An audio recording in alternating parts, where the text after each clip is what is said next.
Hello viewers, আসসালামু আলাইকুম। আজকে আমি নতুন একটি রেসিপি নিয়ে হাজির হলাম আপনাদের সামনে। তো আমি এখানে ১ কেজির মতো গরুর মাংস নিয়েছি আর দিয়ে দিয়েছি ১ চা চামচ আদা বাটা, ১ চা চামচ রসুন বাটা, ১/২ কাপ পেঁয়াজ, ১ চা চামচ হলুদ গুঁড়ো, ১ চা চামচ লাল মরিচের গুঁড়ো, ২ টো তেজপাতা, দিয়ে দিলাম স্বাদমতো লবণ। আপনারা যে যেভাবে লবণ খান সেভাবে দিয়ে দিবেন। আর দিয়ে দিলাম সরিষার তেল। পৌনে ১ কাপ নিয়েছি, একটু রেখে দিয়েছি, আবার বেরেস্তা করা লাগবে এইজন্য। তো দিয়ে দিলাম দারচিনি, লবঙ্গ, সাদা এলাচ। আর একটা দিয়ে দিলাম বড় কালো এলাচ।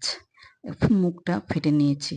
তো সব একসঙ্গে এভাবে ভালো করে মিক্স করব। দেখতে পাচ্ছেন ভিউয়ার্স, ভালো করে মিক্স করতে হবে, নইলে এক জায়গায় মশলা থাকবে, এক জায়গায় আবার মশলাগুলো থাকবে না। তো আমি এখানে ইনস্ট্যান্ট কালো ভুনার মশলা দিব, এজন্য অন্য আর কিছু দেইনি। তো এগুলো দিয়ে আমি ভালো করে মেখে নিব। দেখতে পাচ্ছেন ভিউয়ার্স, এ পর্যায়ে আমি বাজারে ভালো ব্র্যান্ডের একটি উম কালা ভুনা মসলা নিয়েছি। ওটার মানে অর্ধেকের বেশি আমি দিয়ে দিলাম এখানে। পুরোটা দিব না। বেশি কালো হয়ে যাবে। আর তাছাড়া আমার মাংস ১ কেজি, ২ কেজি মাংস হলে পুরো প্যাকেটই আমি দিয়ে দিতাম। আর দিয়ে ভালো করে নেড়ে মেখে আমি লো হিটে প্রায় ১ ঘন্টার মতো রাখবো। এখানে কোনো আমি পানি এড করব না।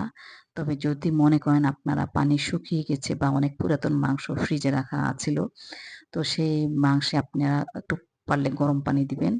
আর আমি ১ চা চামচ দিয়েছি ভিনেগার, কালো ভিনেগার যেটা, দিয়ে ভালো করে নেড়ে আমি আবার দেখতে পাচ্ছেন এখন বাগার দিব আমি।